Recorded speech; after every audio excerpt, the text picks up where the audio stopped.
Assalamualaikum. Waalaikumsalam. Mari masuk, Bu. Silakan duduk. Saya Bu Bidan.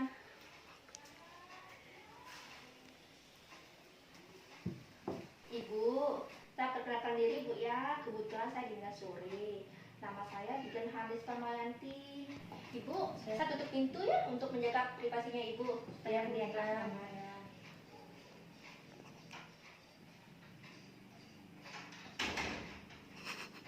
Ibu, boleh tahu namanya siapa, Bu? Bidan Yanti. Ibu siapa namanya? Ibu Yanti. Ibu Yanti. Umurnya berapa, Bu? 32 tahun. 32 tahun. Nama suaminya? Waniani. Waniani. Berapa umurnya suaminya? 42 tahun. Ibu hamil? Iya Bu Bidan. Oh. Berapa bulan, Bu? Ini baru 2 bulan nih Bu Bidan. Bu musing, saya ini muntah Bu Bidan. Ibu, di sini saya akan menjelaskan apa itu hiperemesis gravidarum, Bu ya.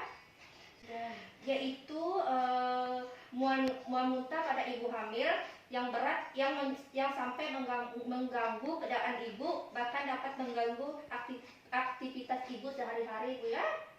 Ibu, saya akan menjelaskan predisposisi hiperemesis gravidarum, Bu ya.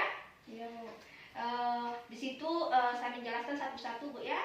Yang pertama itu primigravida, molahidatidosa, dan kehamilan ganda.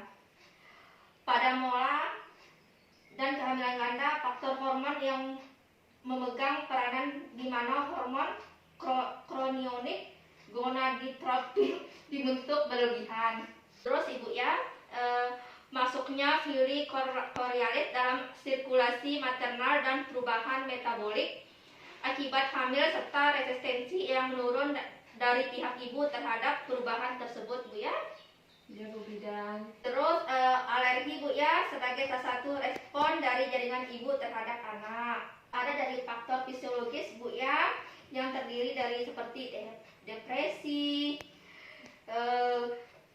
gangguan rumah tangga yang retak, kehilangan pekerjaan, takut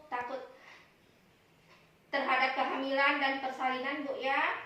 Iya Bu Bidan. Takut terhadap tanggung jawab sebagai ibu, tidak siap untuk menerima kehamilan, memegang peranan yang cukup penting dalam menimbulkan hiperemesis gravidarum.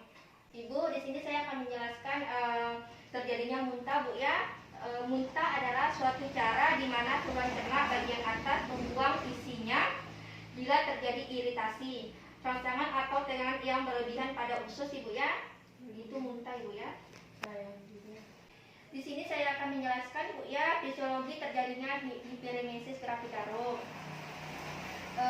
Dapat menyebabkan cadangan karbohidrat dan lemak Hb terpakai untuk keperluan energi, Bu ya.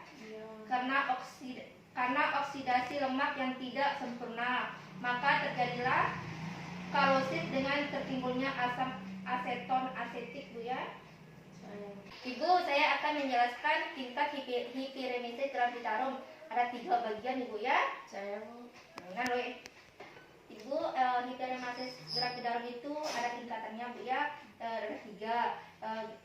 Tingkat pertama yaitu muntah terus menerus yang mempengaruhi keadaan umum penderita. Ibu merasa lemah, nafsu makan berkurang, Bu ya, atau tidak ada. Iya, Berat badan menurun, Ibu, dan merasa nyeri pada epigastrium. Nadi meningkat sekitar 100 per menit, Ibu ya. Tekanan darah sistolik menurun, turgor kulit menurun, lidah mengering dan mata cekung, Ibu ya. Mengerti, Bu ya? Di situ saya rasakan sekarang Bu Bidan. Oh ya. Saya lagi pusing mau muntah nih. Ya, Bu. Terus ada yang kedua, Ibu ya. Tingkat yang kedua itu penderita tampak lebih lemas dan apatis, Ibu ya. Turgor kulit lebih menurun, lidah mengering dan tampak kotor. Nadi kecil dan cepat, Ibu ya. Suhu kadang-kadang naik dan turun. Dan mata sedikit iktirus, Bu ya. Berat badan turun dan mata menjadi cekung. Tensi turun, Bu ya. Mengerti? Tingkat ketiga ya, Bu ya. hiperemesis gravidarum itu keadaan umum lebih buruk, muntah berhenti, kesadaran menurun ibu ya, dari somnolen sampai koma ibu ya, dan bisa bangun ibu. Nadi kecil dan cepat, suhu meningkat dan tensi menurun ibu ya. Keadaan ini terjadi akibat defisiensi zat makanan, termasuk vitamin B kompleks bu ya. Timbulnya ikterus menunjukkan adanya gangguan hati. Ibu, saya akan menjelaskan perawatan ibu hamil dengan hiperemesis gravidarum bu ya. Bahwa ibu yang menderita hiperemesis gravidarum tingkat 2 atau 3 ibu ya, harus dirawat di rumah sakit ibu ya. Sedangkan yang tingkat 1 tidak perlu dirawat di rumah sakit atau mondok bu ya. Obat-obat yang kemungkinan diberikan pada ibu hamil dengan hiperemesis gravidarum ibu ya, seperti ibu sekarang ini, di antaranya suplemen multivitamin bu ya, dopamin antagonis, sorotin antagonis, dan kortikosteroid. Vitamin yang dianjurkan adalah vitamin B1 dan B6 bu ya.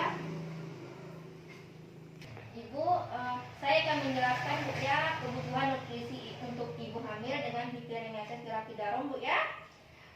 Pemberian nutrisi tergantung pada derajat muntahnya ibu ya, berat ringannya, depresi nutrisi, dan penerimaan penderita terhadap rencana pemberian makanan. Pada prinsipnya, saluran cerna harus digunakan apabila orang mengalami hambatan dapat digunakan NGT ya, dipasang selang di hidung gitu ya. Langsung masuk ke. Diet yang diberikan pada ibu hamil dengan hiperemesis gravidarum bu ya adalah makanan dalam porsi kecil namun sering ibu ya. Diet tinggi karbohidrat, rendah protein, dan rendah lemak. Hindari suplementasi besi untuk sementara ibu ya. Hindari makanan yang hematogenik dan berbau sehingga menimbulkan rangsangan muntah.